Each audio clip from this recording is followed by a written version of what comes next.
All right, Rand. Jordyn Tyson, Arizona State. Shout out to Pete Prisco. He was wide receiver 5 on my summer scouting list, but he is wide receiver 1 on your list. 6'1", 195. Had a second round grade on him as we sit here in my comp, and you can do with it what you will. I saw a little bit of Alec Ayuminor, who was drafted by the Titans. Had some first round buzz a year ago. I thought he struggled to separate, but he was a huge catch machine for Stanford. Physical at the top of his route, always got open. And fun little fact here, I'm not an NBA guy, but Jordan's brother's Jalen Tyson, 20th pick in the 2024 NBA draft, which is news to me. But I'll let you take the floor here because Jordyn is your guy as we sit here in the middle of July. No, he was a fun watch. I think he's a complete receiver. I see him more as a Z receiver with some big F, which is a big slot position flex, because I do think he can play in there. I think the name of this guy's game is strength. Like, I know he's listed at 195, but he looks and feels bigger than that on tape and just the way he plays. I think he does a really good job of knowing how to set up his routes and does a good job of leaning, sticking, and nodding at the top of the route, which gets the DB off balance, which allows him to create separation. And then I think his hands I think he just has really strong hands. He has really good body control. He has ball skills. I think he sinks well at the top of route. And one thing that stood out to me, going through all of these receivers on this list that we've talked about, is this guy can play through contact, which is, you don't really see very many guys that can play through contact. And I was questioning his top end speed at once. But then the more you see him with the ball in his hands, I think that's when you see his true speed. And this guy is physical with the ball in his hands. He's a tough tackle. So he was by far my favorite guy. I'm not going to say by far, but he was my favorite guy I watched. And I thought when you mix in skill set and you match the production with it, I thought you saw the complete picture. So that's why he was my wide receiver 1. No, I love it. And there's a lot to like about him. He did not play at the end of the season when they lost in the playoff game. So that also hurt them a little bit. We talked a little bit about Sam Levitt, the quarterback. We'll talk a lot more about him as we get through the draft process.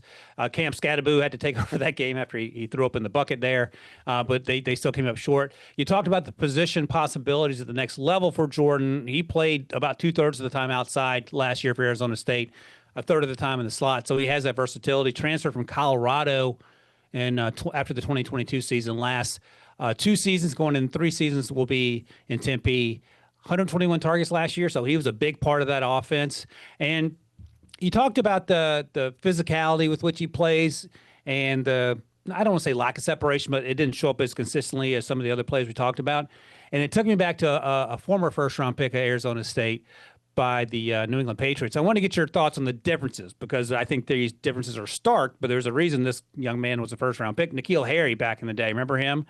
And never worked out. I think he may have even tried to be tight end by the time his career came to its end.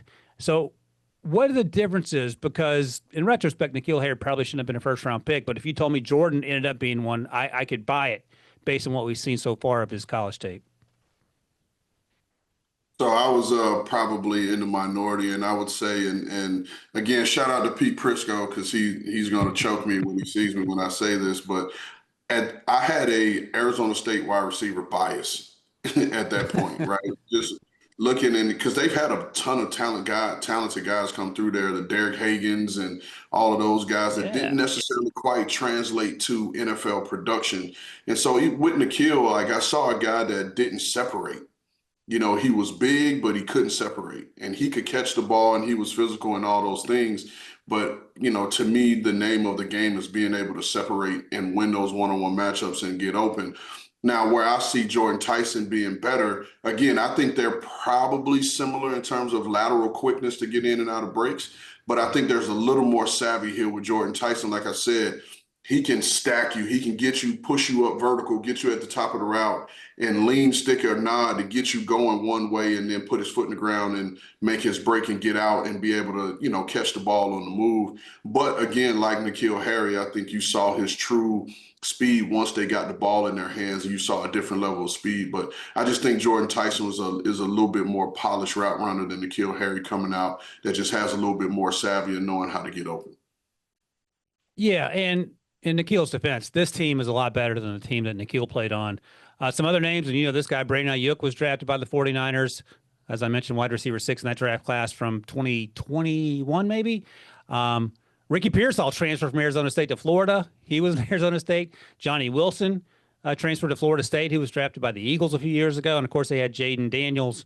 That team should have been undefeated with all the dudes they had there. It didn't quite work out. But it is interesting. You talk about the wide receivers that came out of there and the varying levels of success going all the way back to Derek Hagan. That's a nice shout out there as well.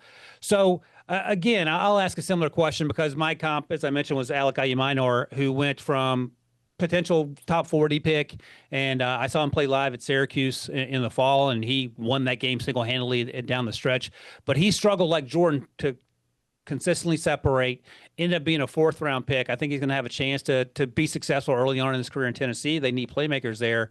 What does Jordyn need to do to make sure or give himself the best opportunity to be a top 50 pick? Because the lack of separation, no matter your size, that can be something that sees you get pushed down every single draft cycle. Because if you just said at the top, if you're not getting open in college, there's no reason to believe you're going to start suddenly getting open at the next level. And see, for me, like I didn't have a problem with his separation, right? Because Okay. I think he knew how to get open. Now, again, if you're looking for physical trait and you're just grading the physical trait in terms of speed and quickness, now that's the question, more so than having the ability to get himself open. What I've learned in evaluating and had been around a ton of great evaluators and just asking the question, there are varying ways you can get open. It's not just always speed and quickness. It could be size, it could be length, it could be strength. And I just think he knows how to get open. Now, in the grand scheme of things, that's why I projected him more to a Z with big slot flex, because I don't see him being an outside vertical stack you off the line of scrimmage and run by you type of guy. So to answer your question, like he's going to have to run well.